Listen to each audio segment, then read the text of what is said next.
All right, and I believe we are live Yep. on Twitch. So, welcome, ladies and gentlemen, to episode 47 of the TechForge podcast. Now, if you are slightly confused, that's understandable, as we're doing something a little different with the podcast today. We are streaming it live on twitch.tv/CrossForge Gaming. So, you'll be able to see it live on there, and then in about a day or so, you'll see the uploaded VOD on YouTube. However, that's not going to stop us from what we normally do on here.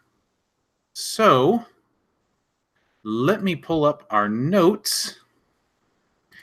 And we have a lot to talk about this week, which kind of surprised me, to be honest, when I was putting the notes together. I thought, most of the big news would be last week with E3 and all the AMD announcements, but it turns out we've got some other slightly less explosive, but certainly interesting stories to talk about. Okay. Let me finish getting the stories up here. So, I'm joined, as ever, by my faithful co-host, Hunter. How's it been going? Been going fine. Had a interesting issue last 2 weeks ago. Ever say something to your boss you regret? Because how it sounded is, yeah. Turns out she didn't even think anything else of it. So I tortured myself for 2 weeks with fearing like I said something that other people would say, "Oh, you don't like your job anymore. Well, you can find another one. Goodbye." Well, that's the thing about a good boss, is that they understand. And I mean, it's been busy. We are pushing out new stuff, a lot of new stuff at work, and I think I just got not tired of the job, but just exhausted from all the calls and yeah. So fun stuff at work.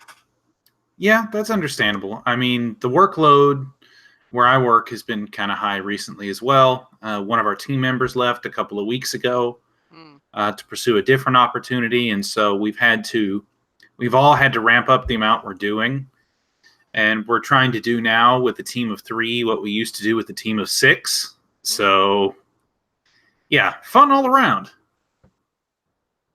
But hey, we won't let it get us down, because we've got some tech news to talk about.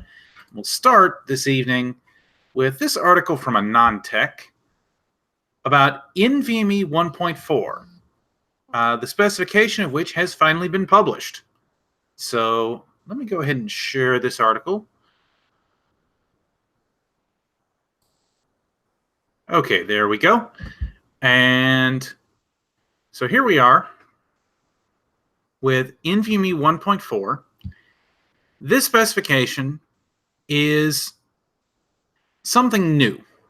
It's the current NVMe standard is NVMe 1.3. And NVMe 1.3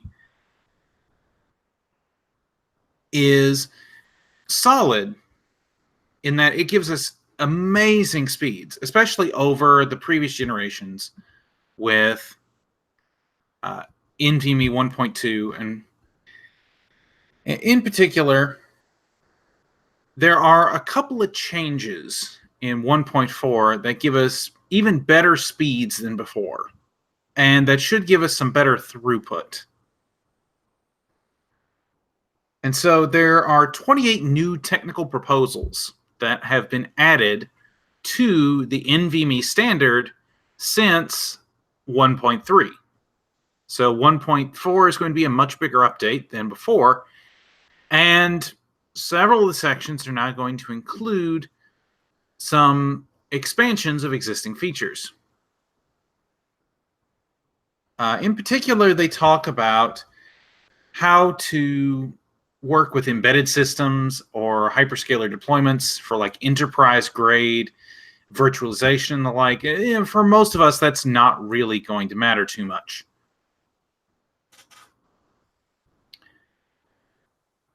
And so where the big thing is down here, where it talks about block size and alignment hints. So the idea of block sizes goes all the way back to hard drives, and it used to be that every block on a hard drive, when you were going to write to it, was 512 bytes. Well, a few years ago, the standard was changed to where it was a high density block of 4 kilobytes. Of course, having 4 kilobytes in a block, that's 8 times as much space per block. But the problem is that modern NAND flash on SSDs has native page sizes much larger than 4 kilobytes because we're working with terabyte-sized drives in general.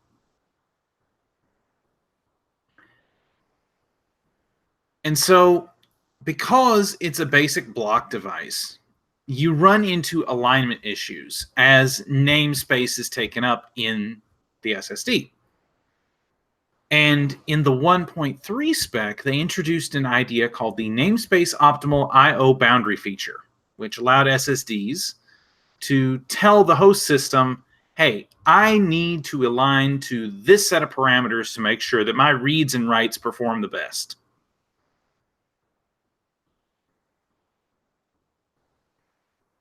And that works, but like AnandTech points out here, there are cases where for transfers smaller than 4 kilobytes, you wind up with very poor performance. And they have these graphs here showing how big of an issue it can be.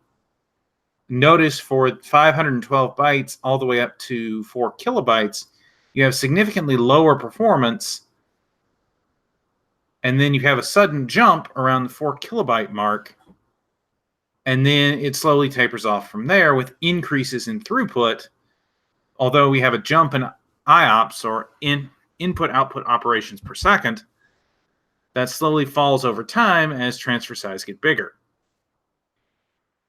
And notice over here, we have random write performance, and we see a much larger spike in IOPS and a more gradual increase before we plateau in throughput. So all of that said, what does that mean? It basically means that in the future, that SSDs should have to do fewer operations for writing small bits of data. And if that's the case, then making sure that writes are aligned correctly in blocks will ensure that you don't have to do as many read-write cycles on the NAND, which will make the NAND last longer, which is good for everybody. Am I making sense? Yeah. All right. One of the other key features is faster error detection and recovery. Now, this usually isn't as big a deal for consumer-level drives, since error detection and corrupted data usually isn't as big a problem. Mm-hmm. You know, we're usually not worried about electromagnetic interference accidentally flipping a bit somewhere and causing problems. Mm-hmm. But at the very least, this introduces into the NVMe standard, because I know people who do run configurations like this, where if you're running NVMe drives in RAID, or random array of independent drives, if you're running them in a RAID scenario, like, say, RAID 1. Yeah, definitely error detection is a big thing for that. Exactly. And so having error correction for that, which admittedly it's a niche case in the consumer space, but it's a big deal in the enterprise space, having that kind of error correction available means that we can have less data corruption. And of course, that's great for enterprise uptimes, but it also means that you can be rest assured that your data is safer if you're using a slightly more exotic solution like a RAID 1 array for your NVMe boot drives. Yeah. And I could see that for if streamers or content creators, because I hear content creators use NVMe for scratch disk or whatever. Um, so that'd be good for them too if they're having like a RAID array for a scratch disk, because SSD prices or SSDs, but probably M.2 prices are going down. Like Yeah, I bought a 512, like I saw an ad on A Data on Facebook before A Data. It's a 2.5-inch drive, but it's probably the price drop is probably affecting the M.2s also. But I bought a 512 gig uh, probably a year or more ago for 149, and now a 1 terabyte is like $90. That's crazy. yeah, And that kind and of price drop is only going to precipitate more people buying NVMe yeah, drives. and M.2 SATA M.2s are probably like $10 or $20 more than the 2.5-inch drives, and I think NVMe's are probably 30 or so dollars more. Depends on what brand you get though, because some and what speed you get though, because certain brands, even with the same speed as other brands, are cheaper for their own standards or whatever. True, But yeah, true. it's definitely a good thing. Like the Intel, like the one that we been keep talking about with price drops is the Intel 660p, 1 terabyte. I think last time we talked about it was like $100, and now it's like might be a little bit cheaper. Um, so yeah, it's definitely getting around to the good price level. As I have a um, micro ATX motherboard, I bought it specifically. That word is hard to say for some people. Because it has two M.2 slots. I wanted, I really wanted to have two. Well, I wanted to have two of them, one for boot and one for mass storage of games and software, so I could cut out all the SATA cables. But yeah, that's definitely a good thing to have.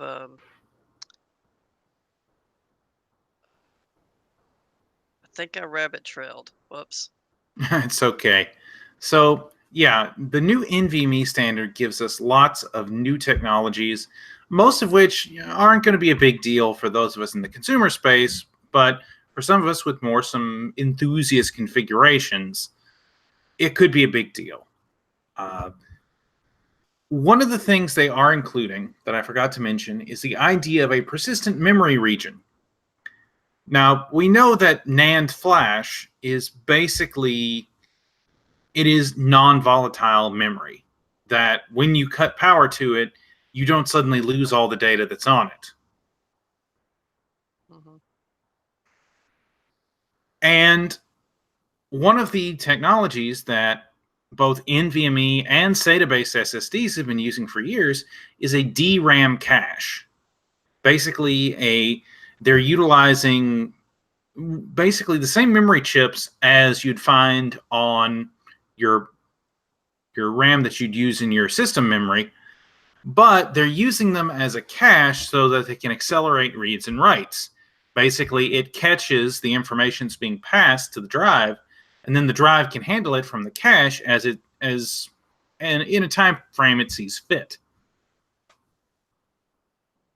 But one of the things they're looking at is the persistent memory region feature in NVMe 1.4 means that the host system can read or write directly from this memory using basic PCIe transfers without any of the overhead of having to put it in the command queue like you would for writing to the drive itself. And so by having this persistent memory region, you can actually extend the life of the drive by having the DRAM take the brunt of random reads and writes, and then only writing to the drive for persistent data, or data that needs to remain after the device is powered off.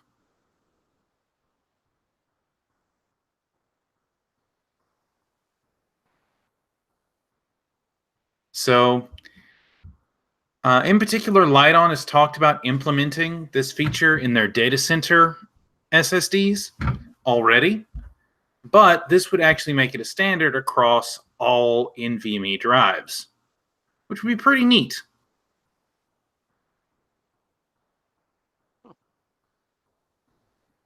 Speaking of PCIe, this next article from TechSpot, PCIe 6.0 spec is announced with 256 gigabytes per second transfer speeds. Holy crap. Yeah. That's crazy. I mean, we just got PCIe 4.0 on the brand new X570 boards from AMD, and now they're already talking, they already have the spec out for not PCIe 5, but PCIe 6.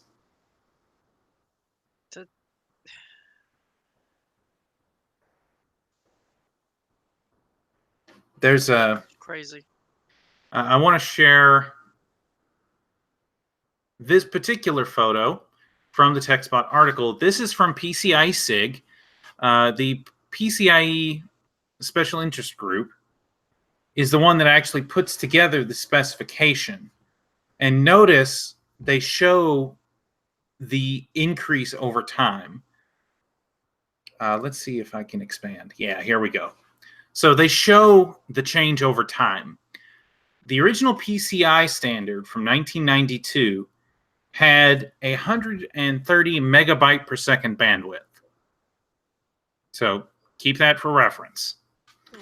Then we had PCIe X, or PCI X, which was the predecessor of PCI Express, had a throughput of 1.06 gigabytes per second. And it wasn't until the PCIe 1.0 standard in 2002 that we had roughly, I believe it's about 4 gigabytes per second. And then we see this acceleration.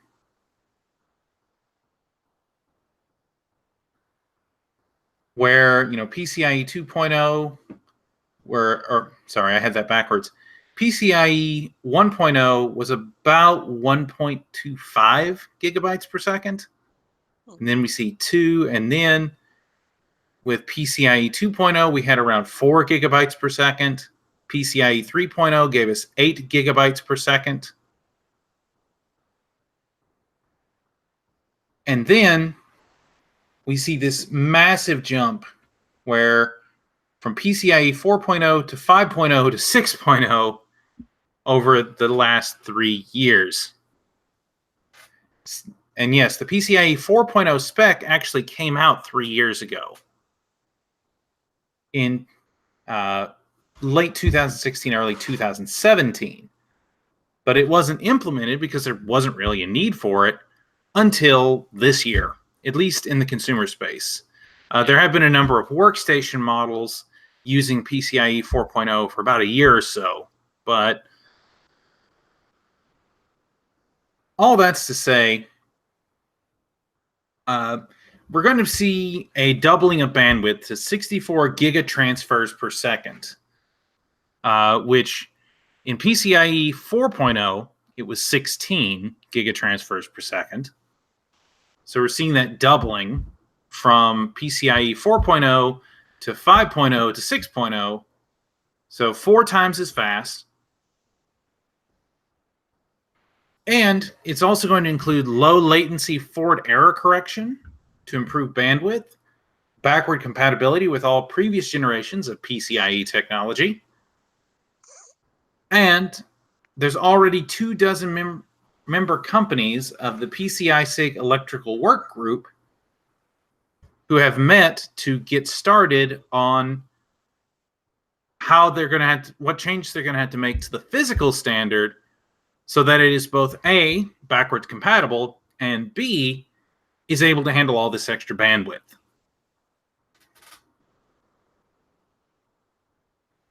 So PCIe 6.0 is on the horizon already, even though PCIe 4.0 just made it to the consumer space.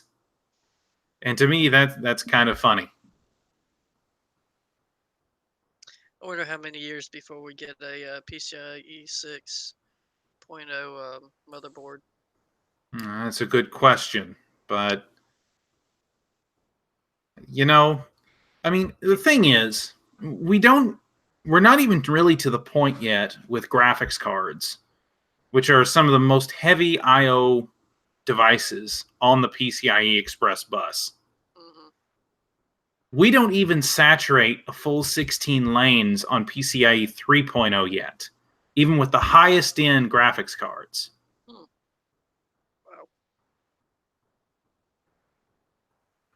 So technically, the reason we haven't seen PCIe 4.0 yet largely has been because it hasn't been necessary.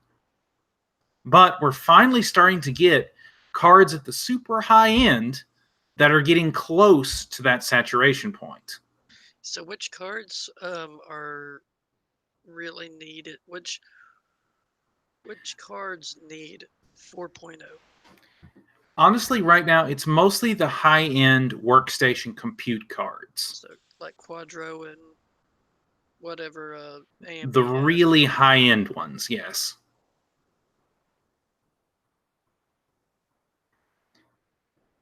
And even then, it's only just because PCIe 4.0 offers double the bandwidth over 3.0. So it means instead of having to, do funky things with lanes, you can just put them on a standard by 16 bus.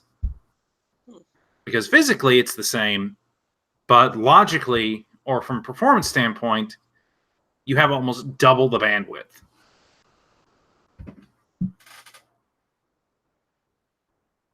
All right, let's see. All right.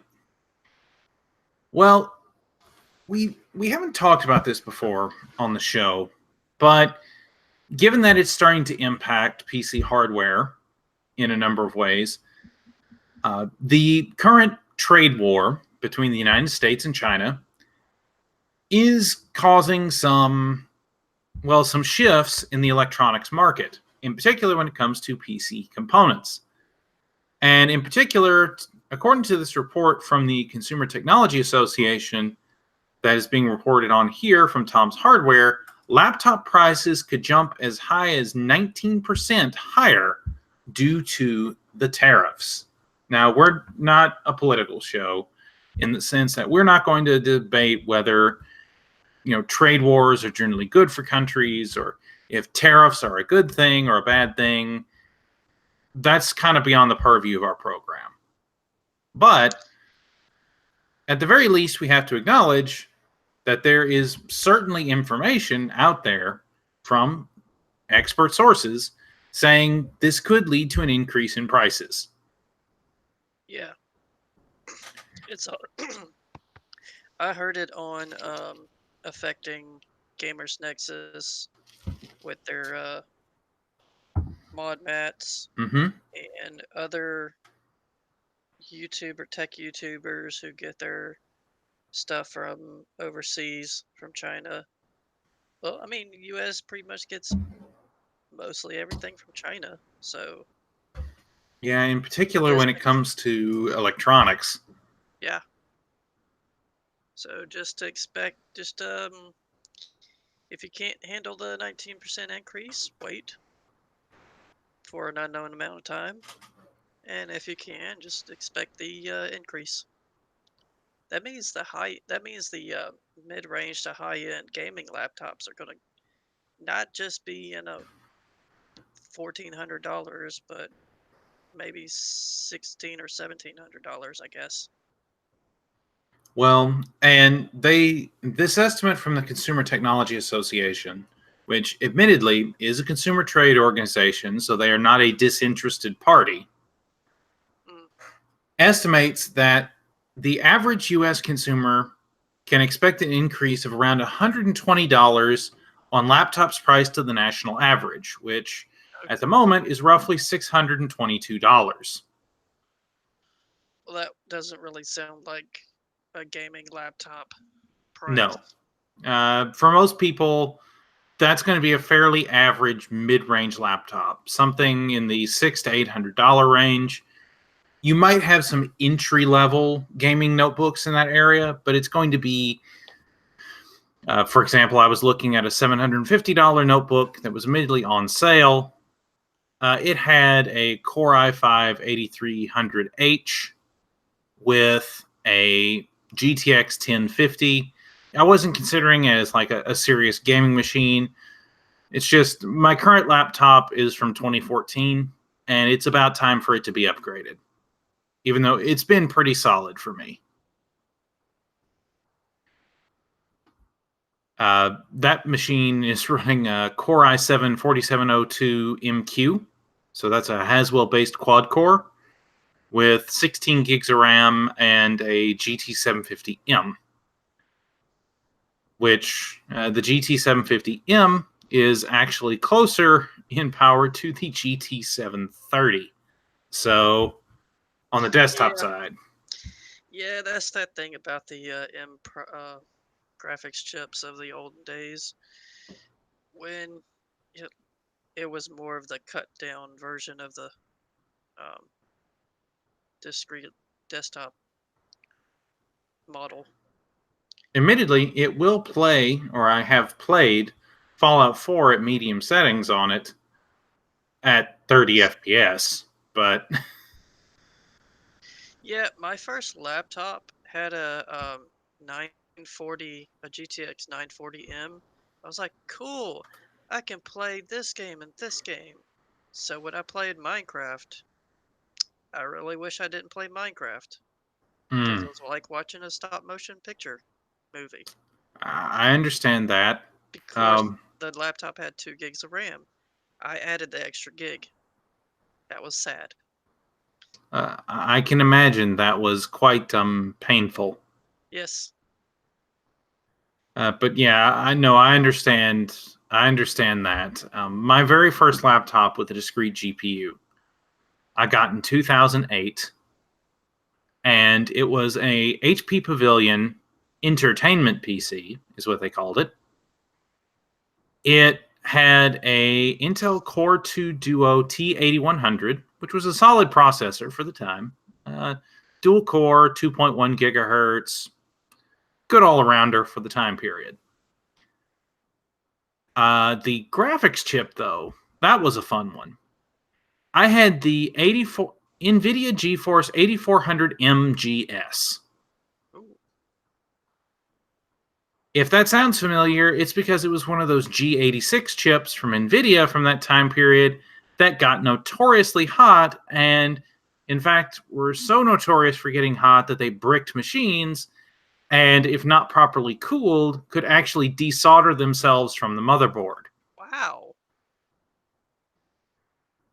So you can imagine what it was like when I decided to load up the original BioShock on that the first time. I thought, this is a 2-year-old game at this point. Surely it can handle that. It did on low at 800 by 600 at 24 FPS. So yeah, fun. Oh. Still with us, Hunter? Yep. Okay. But, you know what? With that rabbit trail down memory lane, I remember when I got that PC at the time, it was roughly an $800 machine. And that was considered high end for the time period. Obviously, it wasn't, I didn't have the 8800 GTX model with, let's see, at that time period, it would have been the Core 2 Quad QX 9000 series.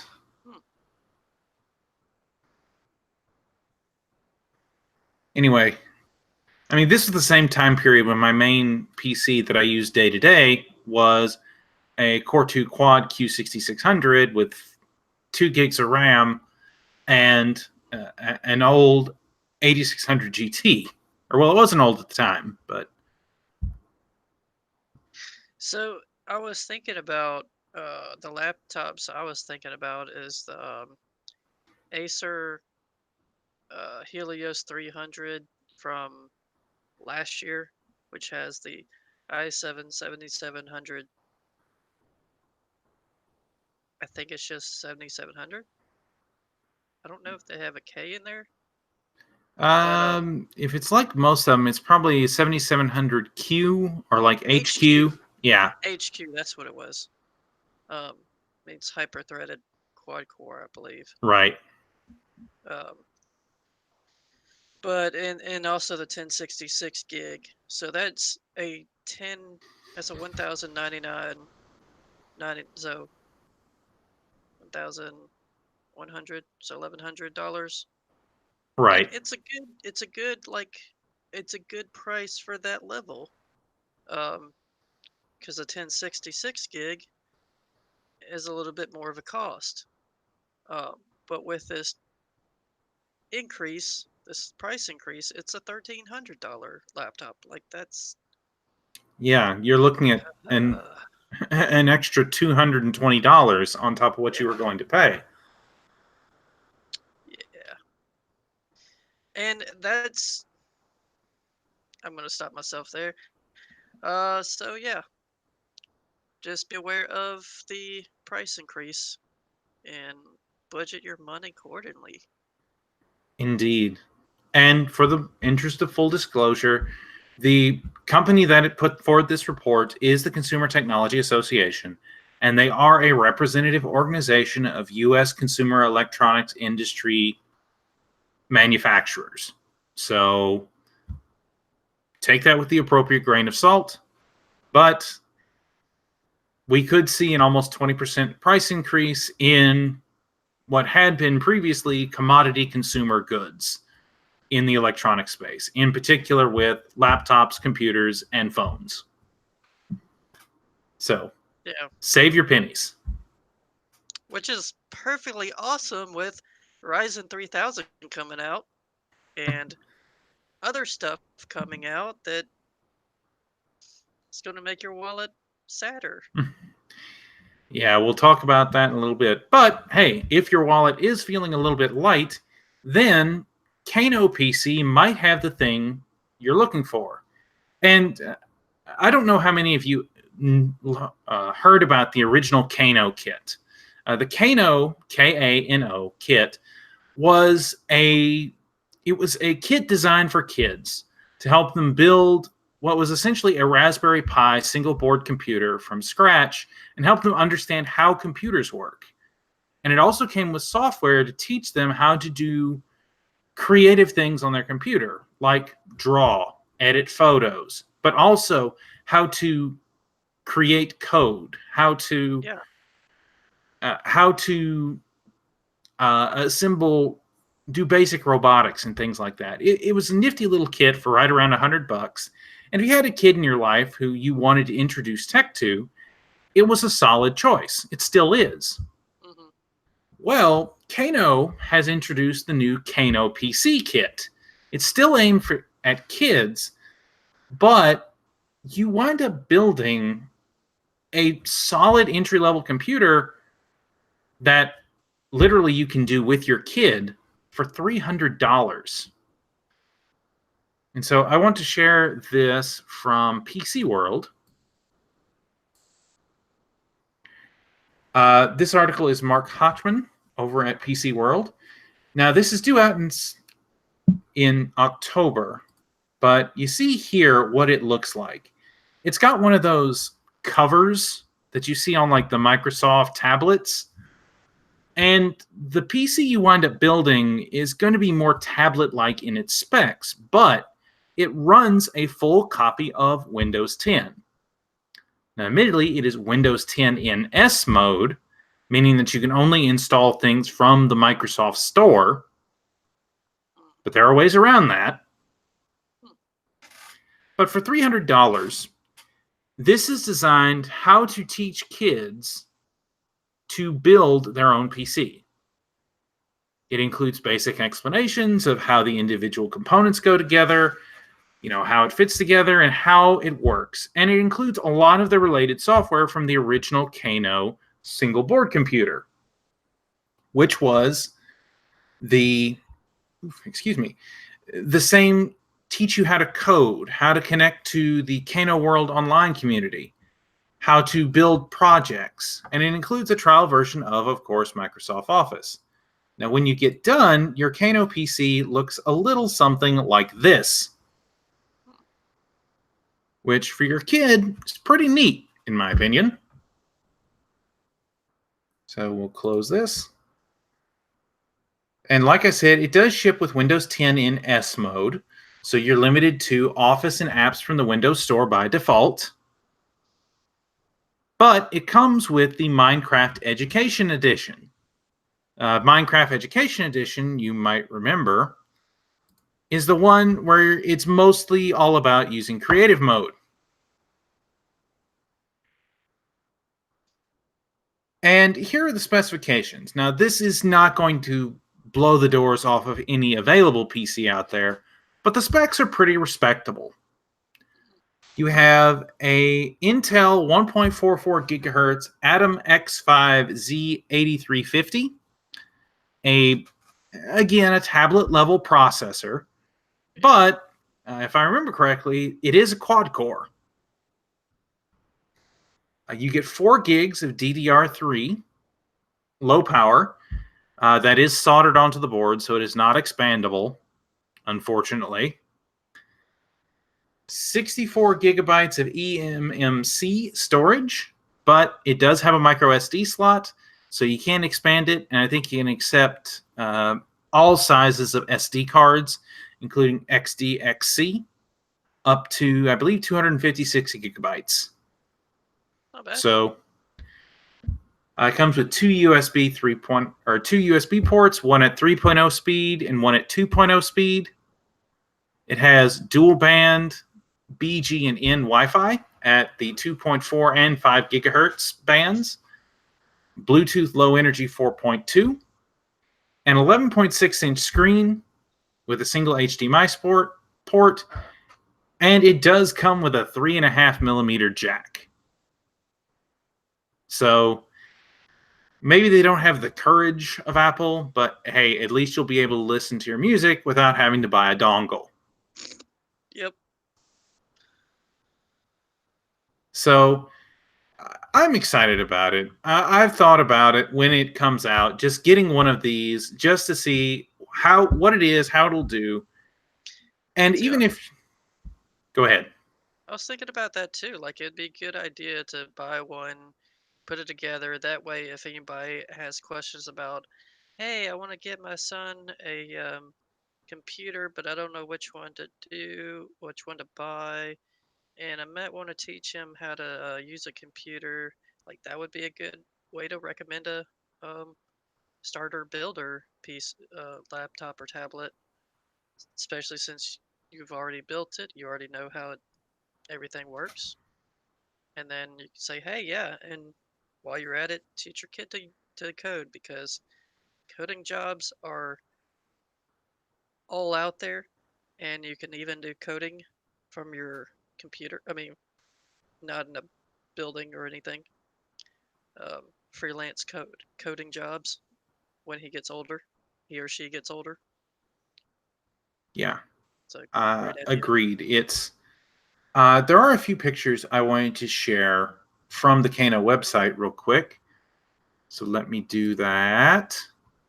Yes, I know I'm sharing. So present to everyone, and here we go. So the Kano PC, this is the actual page for it.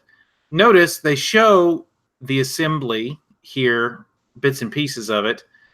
You learn how it works, create almost anything. I'm not going to play the video because I don't want us to get demonetized. But here, you get a view of the back of the PC. Oh, that's really cool. So you got the battery pack here. You've got the built-in fan and speaker. It shows you the connections. It's all basically a single board computer design, much like the original Kano kit. Mm-hmm. So it's not like they're going to be putting together a PC the way we would with a desktop, but they're still getting a basic idea of, oh, okay, this is how it's powered. Oh, this is how we make sure it stays cool. Okay, this is how I get input from the keyboard. And another good thing about that is once you learn how that all works, you can learn how to troubleshoot issues eventually. And when you get into building computers, then you can figure out how to fix issues. Okay. A lot of And good so, parts to it. yeah, I think it's a neat initiative.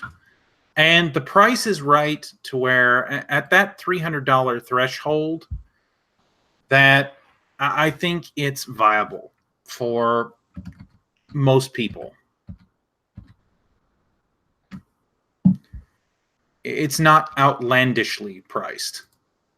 Mhm. All right. Well, that's the general tech news. Those are kind of the miscellaneous stories for the week. Of course, from this point forward, we mostly divvy up things in terms of AMD, Intel, and Nvidia news. So we'll start with the AMD news. And there are a couple of interesting things out there this week. The first being this leak for AMD's upcoming EPYC processors. EPYC is AMD's enterprise level solution, kind of their competitor to Intel's Xeon series. And EPYC, EPYC, Rome is the successor to the current generation of EPYC chips, which are called EPYC Naples. Rome, the code name, is going to contain chips based on this leak from the Eurasian Economic Commission, is supposedly going to contain SKUs all the way from 8 cores up to 64 cores on a single chip. Let me see if I can show the leak here. Yeah, I'm going to have to share the screen again. Share. Present to everyone. And we'll get this figured out in the future so that it's a little less janky than this if we continue to do this. But in the meantime, notice down here, and yes, a lot of this is in Russian, or I should say Cyrillic.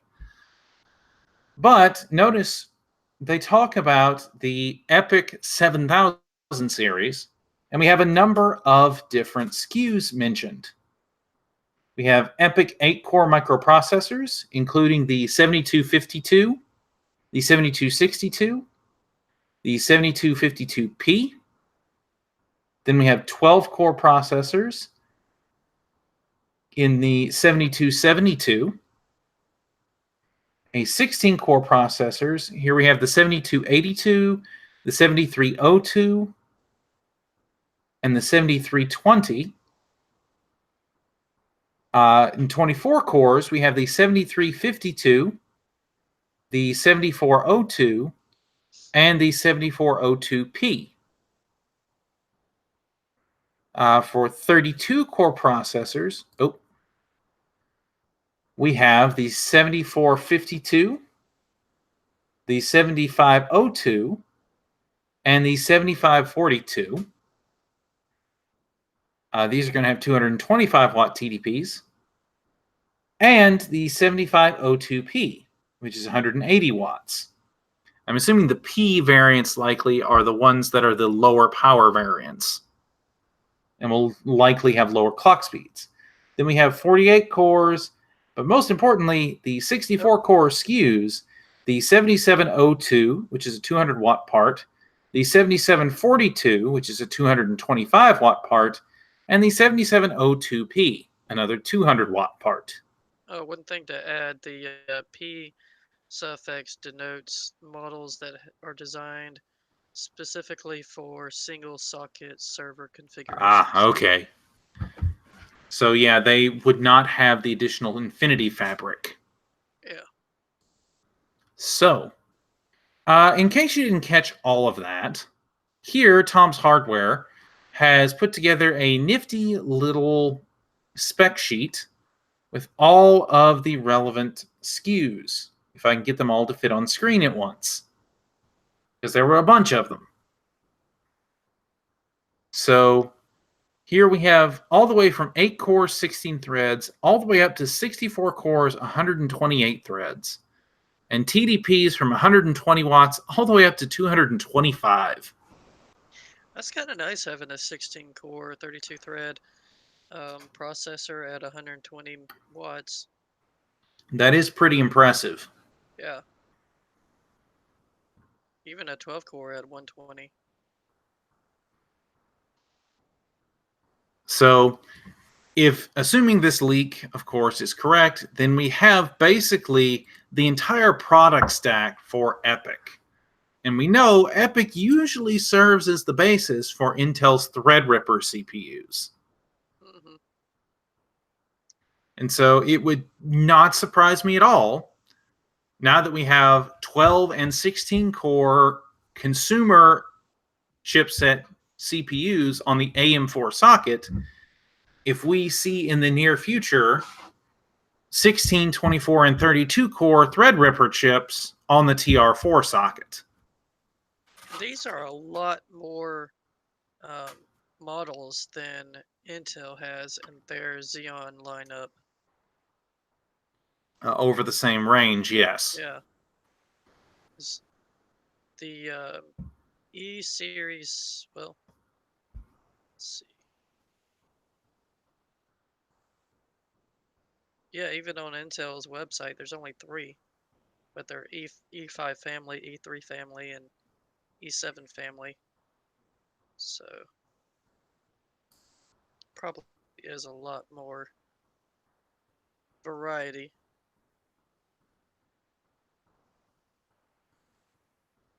So that's really good to have.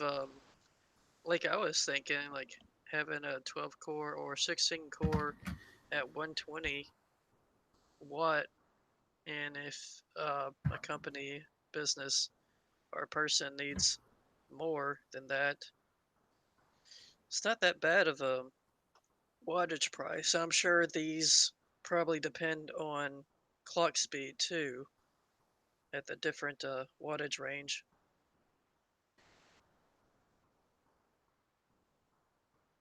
Okay. Well, we know at least one of those SKUs, the 7452, is likely real. And that's because we had another leak, this one covered by WCCF Tech, where the EPYC 7452, which is a 32 core, 64 thread processor, was spotted in the open benchmarking database. Now, I would love to link to the original result. Unfortunately, said result has been removed. However, WCCF Tech claims to have caught a snapshot of this particular result before it was removed. Now, this was done with the Phoronix test suite, which is a Linux open source benchmarking suite, which makes sense since, let's face it, in the enterprise, a lot of these are going to be running Linux kernels. And so let me share this particular chart. So again, this was done with the Phoronix test suite. And we have 3 different results shown here for us. The first is the current generation AMD EPYC 7551, which is the 32 core variant in the current generation of AMD EPYC CPUs. Now, you'll notice they tested in a dual socket configuration. So they actually tested 2 EPYC 7551s. And they found that, well, you can see they have 2 similar systems here, AMD and Intel, with roughly comparable, that are comparable in their price class. And then they have the comparison over here of the EPYC 7452, which is a 32 core. And they've got all the relevant information here, as well as their compiler details and their relative performances to each other.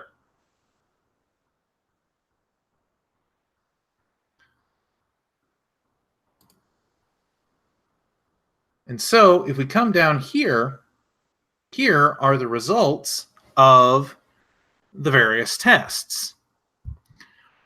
The ones that are marked in green are the highest scores. The ones marked in red are the lowest scores, and the ones marked in blue are the middle scores of the three. And so we can see here, of the 7 tests run, the 7452 in its dual socket configuration wins 5 of them. The Blowfish is I'll get it said in a minute. Blowfish is an encryption algorithm. It's generally considered to be ineffective for modern systems, but Blowfish at the very least does provide a good cryptographic benchmark. We can see here that the EPYC 7452 scores 78,015 versus the EPYC 7551's 61,891, and the Intel Xeon Gold's 53,262. The AMD EPYC CPU also gets a win in the traditional DES benchmark, the C-Ray total time benchmark, the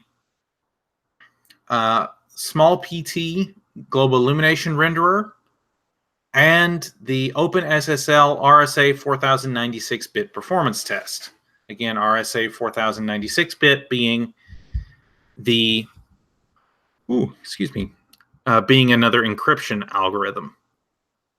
The ones where it doesn't lose in any of them, but it gets the middle score in the build PHP time to compile, which build PHP is notoriously single-threaded, and the compressed gzip, converting a Linux source tree archive to .tar.gz format, where again it winds up in the middle, with the time that is a lot closer to the Xeon Gold's winning time than the current EPYC's time. So, assuming this leak is accurate, the 7452 is looking like it lines up very well against its Intel and even its previous generation EPYC competition. And they go into more detail here with some of the breakdowns of the scores and what they mean relative to each other. We're not going to go into all that because we would be here for a while if we discussed all the minutia of these tests. But suffice it to say that the AMD EPYC 7452 32-core 64-thread processor shows itself well in the Phoronix test suite. And it will be coming to a data center near you sometime in Q3 of this year.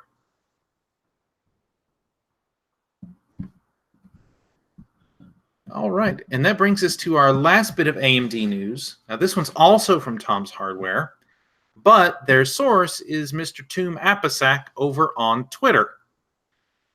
Mr. Apisak has been quite successful in the past in leaking out very accurate information about AMD's products that gives us some interesting insight into the future as we look ahead.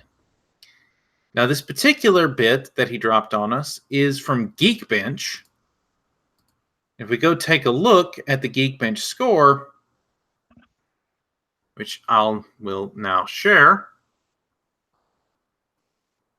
And so we have this Geekbench score here. Notice it is codenamed AMD Myrtle. Myrtle is often how we see it leaked in the Geekbench benchmarks. How do we know this is the Ryzen 7 3800X? Well, the chip tells us it is. And it is on an X470 board, so that we know that it is on a socket AM4. So we know this isn't Threadripper. This isn't some new chip. This is the Ryzen 7 3800X with a base frequency of 3.9 gigahertz and a max boost frequency of 4.47, roughly 4.5. Now, the Ryzen 7 3800X does 5,406 in the Geekbench singles core score and 34,059 in the multi-core. Now, that doesn't seem that impressive until you consider over here versus the 9900K.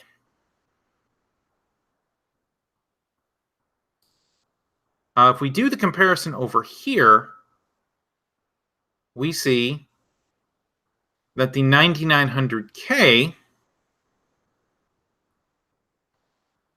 does slightly better in single core, which is not surprising, but does slightly worse in multi-core, which is significant because they're both 8-core, 16-thread processors. Likewise, if we go over here,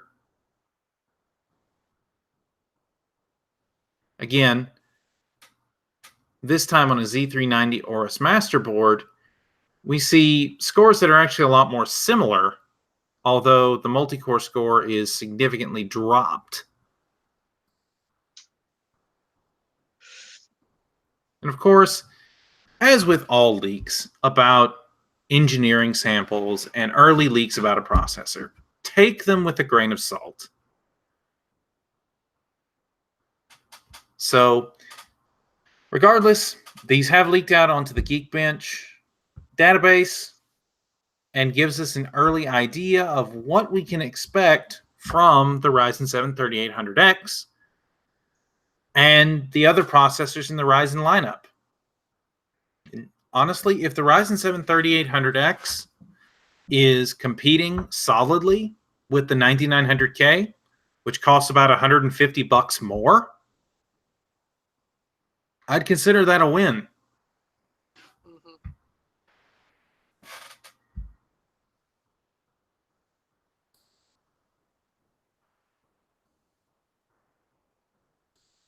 Of course, we know Intel is not going to take any of this lying down. Oh, no. Intel has its own plans, and those include their 10 nanometer Sunny Cove CPUs. Now, Sunny Cove is the successor to the current Cannon Lake and Whiskey Lake and Ice Lake Whiskey Lake CPUs. The first Sunny Cove core we're actually going to see out in the wild is the new Ice Lake, or 10th generation Ice Lake CPUs in laptops. Technically, we have already seen one 10 nanometer CPU out there from Intel, and that was the Core i3-8130U. That was mostly a test sample that unfortunately did not perform as well as its 14 nanometer counterpart, the i3-8120U. And so that's why we didn't see further development on 10 nanometer for the 8th gen Cannon Lake series. But with Ice Lake, this leak comes from WCCF Tech. So again, get out your salt shakers. But this 10th generation Ice Lake engineering sample CPU is showing single core performance on par with a 5.3 gigahertz 9700K, but at just 3.7 gigahertz.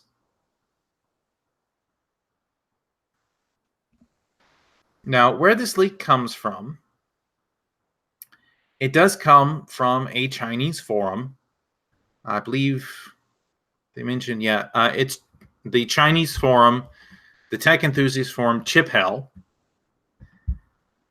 And it appears to be a benchmark where they run single core performance numbers of Ryzen and Coffee Lake and Cannon Lake, as well as the new Sunny Cove and Comet Lake CPUs.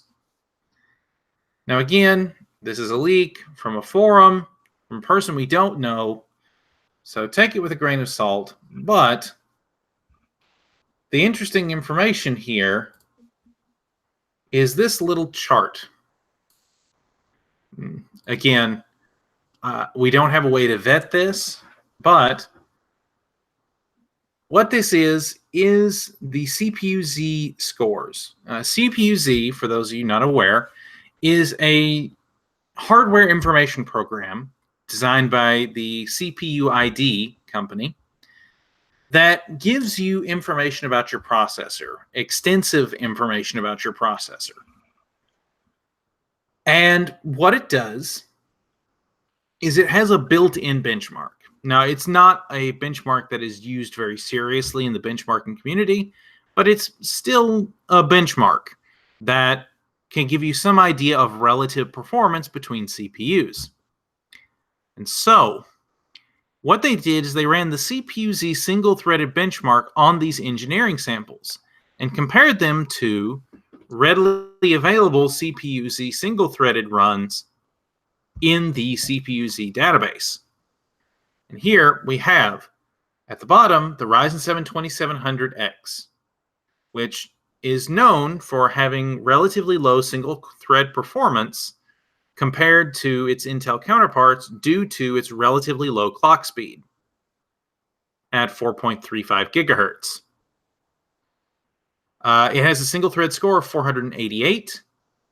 Then you have the 8700K and the 9900KS with scores of 575 and 600. And then the Ryzen 5 3600X at 4.5 gigahertz has a single-thread performance of 609. That's a pretty impressive uplift from the previous generation. Of course, that's not really apples to apples. If you want to go apples to apples, you would do the 2700X against the 3700X or the 3800X, and it's still a pretty decent jump. 488 to 622 or 635, you can't really argue with that. Well, except the new Sunny Cove engineering sample that was 6 cores and 12 threads, it got a 630, which is better than the 8-core 16-thread 3700X. And the Sunny Cove i7 1065G7, which is the new mobile chip, got a 639. Now, again, whether you can take any of these seriously or not, we don't know. This is a leak from a forum thread with very little provenance. That said, if these are accurate, it could mean that Intel is readying a 10 nanometer response to the Ryzen 3000 series.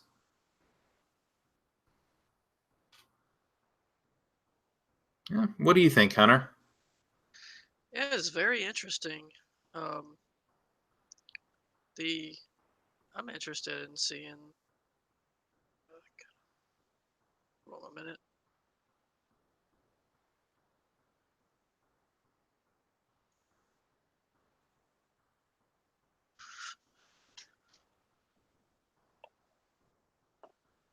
So, It's nice that it's nice that the Ryzen 7s are getting more than 4.3 or 4.2 boost if this is the boost speed, which I think these are the boost speed. right, 4.6 and 4.7 gigahertz. Yeah. Of course, I mean it makes sense that the Intel new chips are going to be basically a step ahead of the new Ryzen chips. They usually are a step ahead, especially in single core performance. But these are like the 600 score is where the previous 4-core, 4-thread Intel chips were at. Um, or maybe I'm thinking about that wrong. Well, the 7700K here admittedly overclocked to 5.2 gigahertz, which was, for the 7700K, I can speak from experience, was overclocking that chip to within an inch of its life. Right. Okay. So the 7700K at 5.2 gigahertz gets 633. That's what I was thinking of, because I know I've seen that 633 score before. And they also do the 9900K clocked within an inch of its life at 5.4 gigahertz, which gets you a 660. That said, that's not an overclock I would be comfortable running every day on a 9900K. But this says that the Ryzen 7 3700 is better than a Skylake Xeon at single core. And that's not surprising, given that the 3175X, even though it is unlocked and overclockable, you have 28 cores.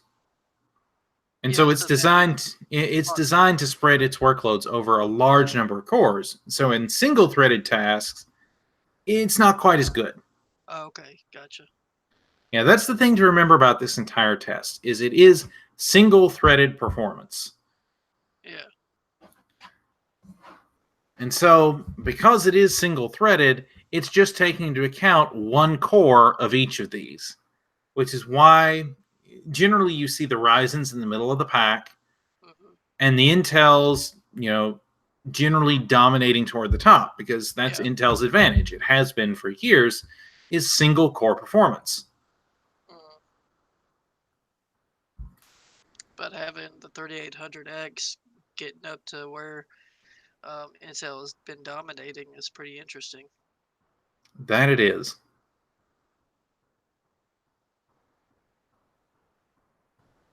All right. Let's see. Oh, we have some additional information about the upcoming Sunny Cove engineering sample. This is from notebookcheck.net. The Ice Lake i7 1065G7 CPU briefly pops up on the Passmark database and outstrips AMD's Picasso Ryzen 7 3750H. And so that is interesting, but there are some things to remember. This i7 1065 G7 is still an engineering sample, and the equivalent Ryzen 7 3750H is still a 14 nanometer part. Or excuse me, it is a 12 nanometer part because it's built on the Zen Plus process. Just like the Ryzen 2000 mobile series were 14 nanometer parts built on the Zen core. And so what we have here is we have an engineering sample of Sunny Cove going up against an in a already on sale CPU on a similar process node. AMD's 12 is on 12 nanometer, whereas Sunny Cove is going to be on 10 nanometer. Basically, what they were able to determine was that in Passmark, which again is a benchmark, it's a good baseline benchmark to make sure everything's working correctly. But I haven't seen it used as a serious overclocking or a serious comparison benchmark. But it is still a solid benchmark suite, and it's used by a wide range of people on a wide range of operating systems. So it is useful in that case. And so they compared the chip to the Ryzen 5 3500U, which the Intel, being a 4-core 8-thread chip at 15 watts, it scored 10,316 in Passmark versus the Ryzen 5 3500U's 8,042. In comparison, the Ryzen 7 3750H scores roughly 9,112 in pass marks benchmark, but it also has a higher TDP of 35 watts instead of the 15 of the Ryzen 5 part.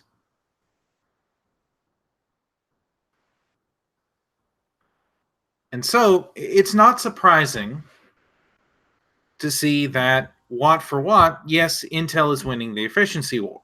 They have been for years. Mhm. What is interesting here is that Intel is producing a mobile chip that actually challenges the Ryzen not only in processing power, but also comes pretty close in graphics score as well. The new Gen 11 portion of the CPU is producing similar scores to the Ryzen APUs, which is a very good thing. I'm just really surprised to see mobile chips that are hyper-threaded. The i5 and i3 are hyper-threaded. I still wish that they would do hyper-threaded i5s and desktop G desktop CPUs. Yeah, unfortunately, Intel has chosen not to do that for the last couple of generations. But Makes sense because then people would buy the i5s instead of the i7 if it had the same core and thread count.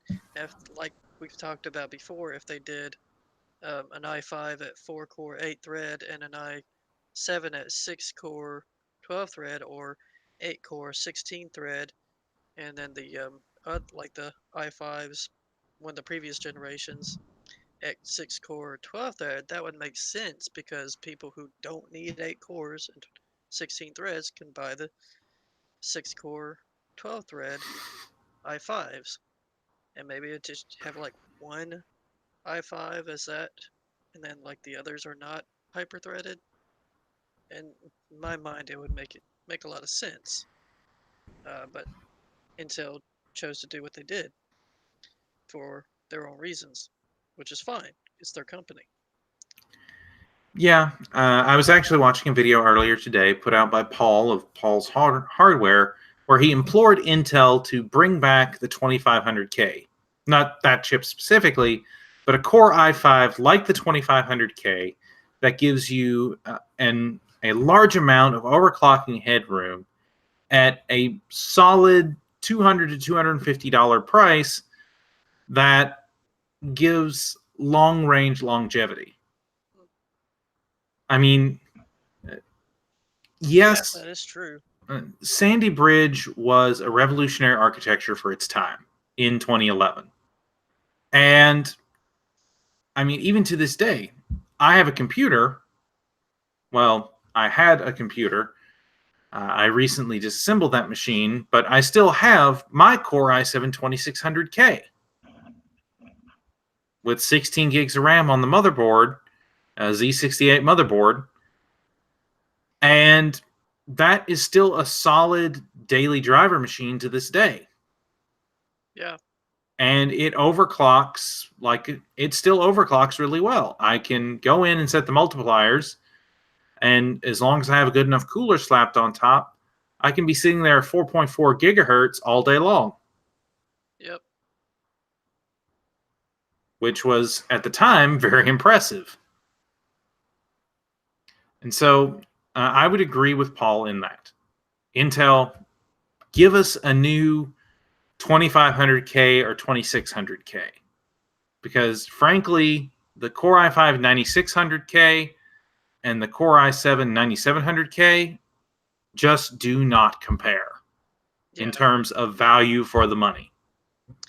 Well, yeah, I can see them doing like the i3 at that kind of i5 2500K and i7 2700 or 2600K level, because they don't want people to dump the high end consumer level CPUs and go to the best bang for the buck budget Turtle Survivor CPU. So they would just dump it in the i3 line for the who what enthusiast really gives a stuff about um, the low end. Right. They actually released a Core i3 9350K that you heard absolutely nothing about because even though it's an unlocked i3, most enthusiasts aren't going to care about that. That was the whole thing with the i3 8350K, that there was unlocked hyper threaded and that you can overclock it, and people were like, why is this necessary? This is not even uh, it was priced a little bit too high for people not to want to buy it. It's like, why should I pay for this when I can buy an i5 that's a 6 core 12 thread for only like $20 or $30 more? It's Right. not really Why should I financially buy feasible. this over a Ryzen 5 1600 or Ryzen 5 2600? Yeah, that is 4 core or 6 core 12 thread, but even the 1200 and 1300X, it was 4 core 8 thread that were cheaper than the i3 8350K and still overclocked and hyper threaded. Simultaneous multi threaded, as AMD called it. Right. So, Intel, I know it seems like we have an AMD bias on this show, and we do love AMD because they provide an insane value for the money, Mm, or at least they have uh, until recently. And mm-hmm. they still do in general, but we want to see competition, and we want to see Intel get off the back foot. And if it takes moving to this 10 nanometer production line, I hope they're able to do it soon. Mm-hmm. We'll see how it performs in the mobile space and then work from there. Yep. All right. Speaking of, we have one last story about Intel. And this is based on a rumor that kind of swept the tech community earlier in the week. And that was that Samsung was supposed to be in deep negotiation with Intel to produce its 14 nanometer Rocket Lake CPUs. Mm. But this is from Paul Alcorn at Tom's Hardware. According to their sources close to the matter, they have confirmed that processors aren't on the negotiating table. Instead, the talks center around simpler devices, most likely chipsets, albeit on an unspecified node. Mm. This originally started from a report from the Korean outlet SE Daily, which claimed that Intel and Samsung were in negotiations for production of Intel's 14 nanometer Rocket Lake processors in 2021. Citing the trade war pressures from the tariffs that we talked about earlier, as well as Intel's production capacity constraints. Which one of the key reasons why Intel is expensive right now is because Intel's 14 nanometer fabs are tapped out. They are working at maximum production capacity and cannot keep up with demand. And so, given that their 10 nanometer node has been delayed for almost 5 years at this point, and with AMD clawing back market share at a very rapid rate, Intel supposedly was asking Samsung to help offset some of their supply woes by handling 14 nanometer wafers. But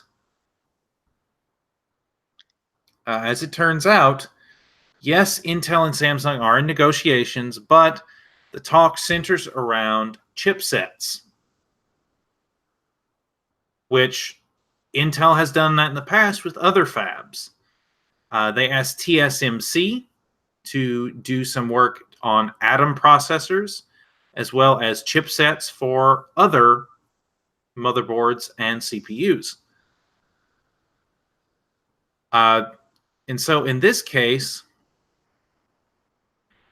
Intel and Samsung are likely in negotiations for producing chipsets on Samsung's 14 nanometer node, because Intel, what they had to do to offset some of their production load was they moved some of their lower end chipsets back a production node from the 14 nanometer node to 22 nanometers, which 22 nanometers was back in the Haswell days.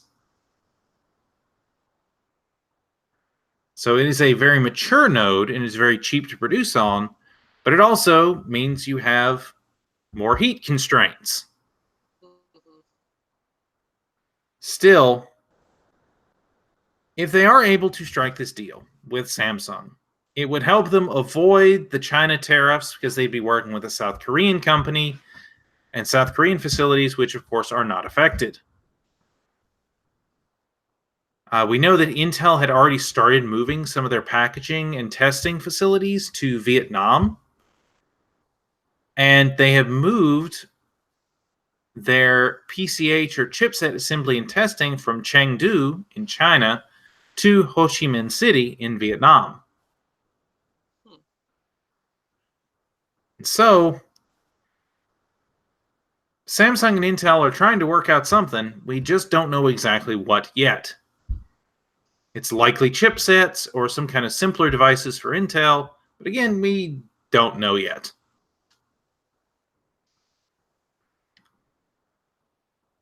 All right, and that brings us to our last news topic.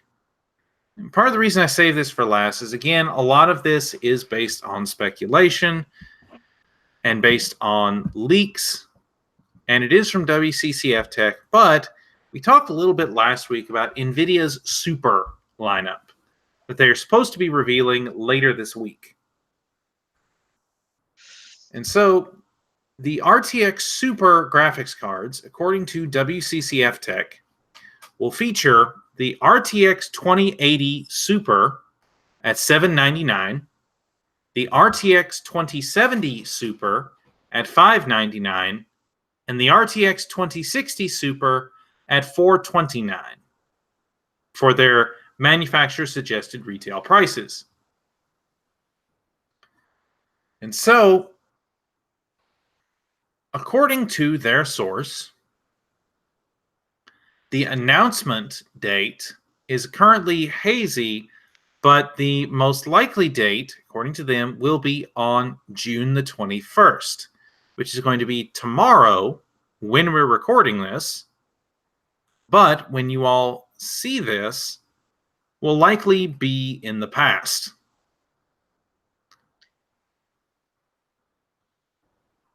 So, that said, on the 21st, or soon after, Nvidia is supposed to be launching their Super series. Now, what the RTX Super cards are is basically Nvidia doing, well, Nvidia kind of rebranding some of their previous chips at a slightly lower bracket in an attempt to expand the lineup. In particular, the RTX 2080 Super, which is launching at $799, is going to be using a TU102 die repurposed for lower VRAM requirements and sold without the standard kit that AIBs typically have to buy. And so, we don't have any confirmation on what the core count's going to be like, but it's generally thought it's going to be between the standard 2080 and the 2080 Ti. And this is supposed to start at the same price level as the current RTX 2080 at $799. In which case, we will likely see the RTX 2080 move down in the price bracket, which is not a bad thing. Yeah. Likewise, the RTX 2070 Super is supposed to be using a TU104 410 die, which is the non-overclocked version of the old 2080. And likewise, the RTX 2060 Super is going to be using the TU106 410 die, which is going to be the non-overclocked version of the old 2070. So when I say that Nvidia is basically moving things down the stack so it can introduce a new 2080 Ti Super, this is essentially what's happening. And what this tells me, as I said last week, is it tells me that Nvidia has been ripping off its customer base since November of last year. Ever since the introduction of the RTX series, and they've been made available for sale, they could have done this at literally any time. But now that AMD is finally introducing Navi in the RX 5700 XT and 5700, they've decided to shift their entire product stack down in an attempt to having, basically milked their customers for the early adopter tax. They have shifted the entire lineup down in an attempt to undercut Navi pricing. Because when AMD displayed Navi during E3, of course they compared the 5700 XT to the RTX 2070, which, if what we hear about the Super line is accurate, is going to be the new RTX 2060 Super. In which case, if that is true, if this leak is true, then Nvidia will suddenly have the 2070 chip at a lower price point than Navi, even though it's being marketed as the RTX 2060 Super, which I've said before, I don't like this marketing strategy. I remember the bad old days where Nvidia took the 8800 GT, rebranded it as the 9800 GT with basically no changes, and then rebranded it yet again as the GTX 250. I also remember the bad old days where AMD did the same thing, where you had the Radeon HD 7850, followed by the R9 270X, the R9 370X, for 3 generations. Yep. And so, I don't know, this entire move to me it seems really scummy to me. Yeah. They essentially are pushing down their product stack in a way that seems inherently deceptive. And while I applaud that it's going to likely ignite a GPU price war, and that means we, the consumer, will likely win, at the same time, I can't help but feel like this is Nvidia taking advantage of their customer base once again. And it's one of the reasons why I do not buy Nvidia new. Yeah. That's like I'm in 3 Facebook groups for one PC enthusiast, PC builder, and um, it's how to build a P. No, it's build a PC, PC enthusiast, and I forgot what the name of the other one was, but there were people in whichever group it was saying, "I just bought an RTX 20 whatever. Can I trade it in and get the new Super?" Nope. You have to buy it with all the money that they ask.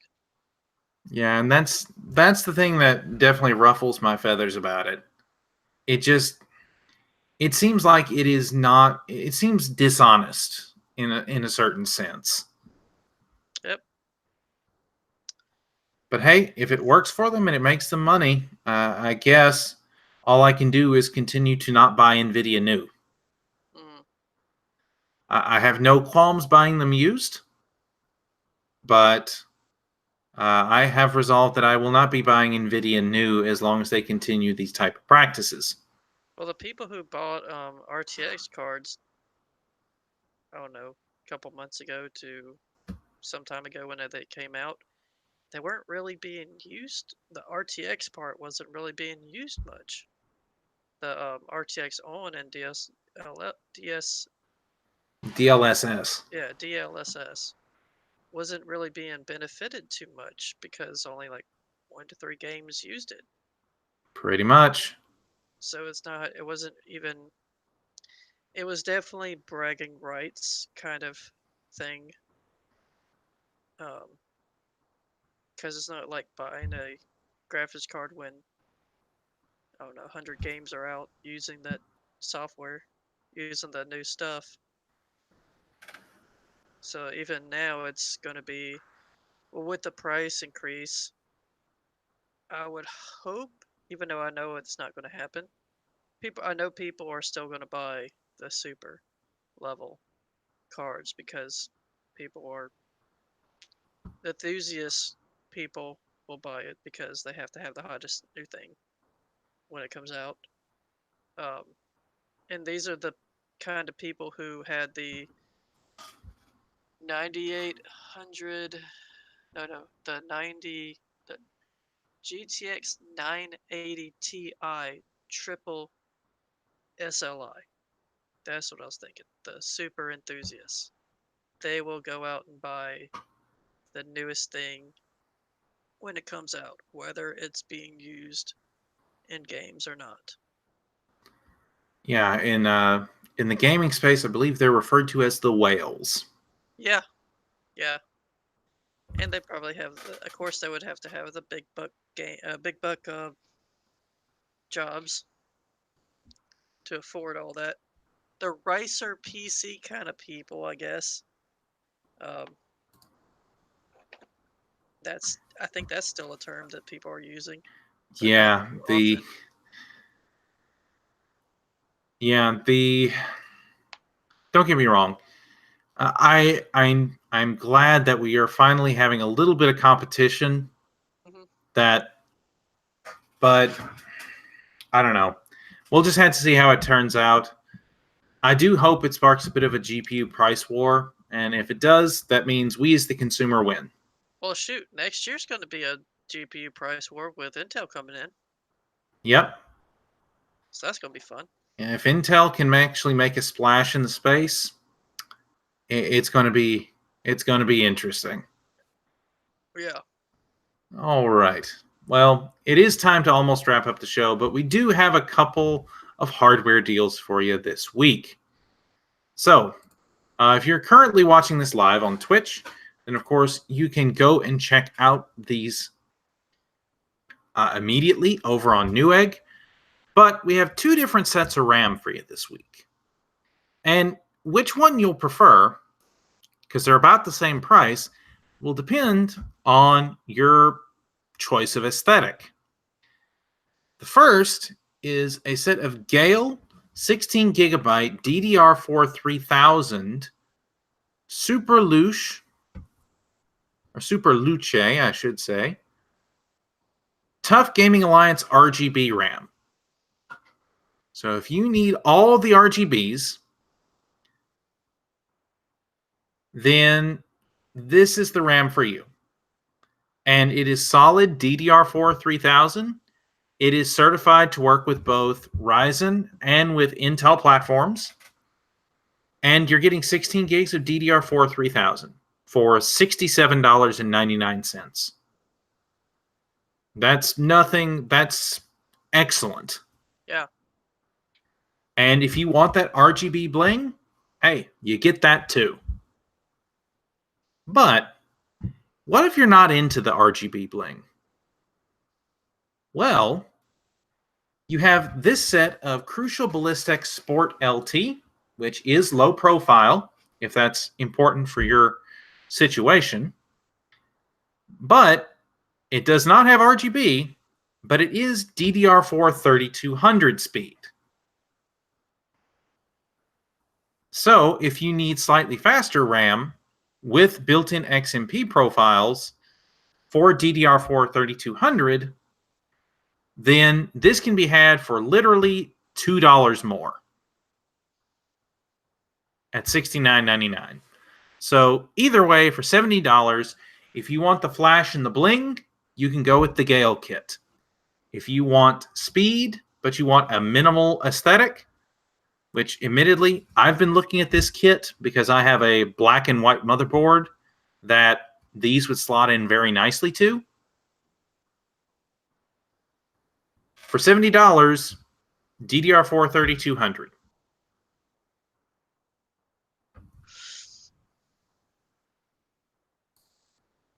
And with that, I'm afraid we have reached the end of this week's podcast. Hunter, do you have anything else you'd like to discuss or add? The only thing that I would add is I'm looking at the ballistics list, and they do have other colors. The 3000 kit, 3000 megahertz kit of other colors if you need other colors like red and gray and black. They don't have blue, unfortunately. I had a blue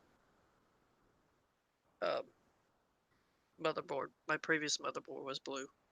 But they also do have a RGB kit if you need that. We're just going to be posting the white kit, but you can look at the ballistics lineup from there. Yeah, they do have other options. I specifically chose those two because they're right around they're both right around $70. And one gives you the RGB bling, and the other one gives you that nice, clean, minimal aesthetic. Because the white builds are really nice. I've seen some really good white builds. Cyberpower PC has Snowblind, and their Snowblind has their acrylic panel, I think, or tempered glass panel. I think it'd be tempered glass. Is the projection thing on it. But there's other components for a white build that would make it look really nice. So yeah, that kit definitely works with color theme builds. And that was part of the reason I was looking at it. My motherboard is an X370 Gaming K5 from Gigabyte. And it's the one that has the white plastic over the I/O shield and the VRMs, along with the white shield over the I/O. Oh yeah. And so that white kit would blend in very nicely with that, which is part of the reason I'd been looking at it specifically. Yeah. But yeah, you can look at all the other options that are there once you take a look at the page we'll be linking to in the description down below. And with that, ladies and gentlemen, that brings us to the end of this 47th episode of the TechForge podcast and our first experiment with doing TechForge live on Twitch. If you're watching this on YouTube, of course, you can check all of the links down in the description. And if you're still watching on Twitch, you can also check all the links down below from the video. Links to all of our social media for Facebook, Twitter, Discord, and all the other wonderful places you can find us. Make sure to check down the Humble Bundle link. We are a Humble Bundle partner. There have been a couple of nice sales and a couple of new bundles that have been released. So if you would click that link down below, it would really help us out. And in the meantime, I've been Ned. This has been TechForge. And remember, when life has you down, Jesus loves you, and forge on. Yep, forge on.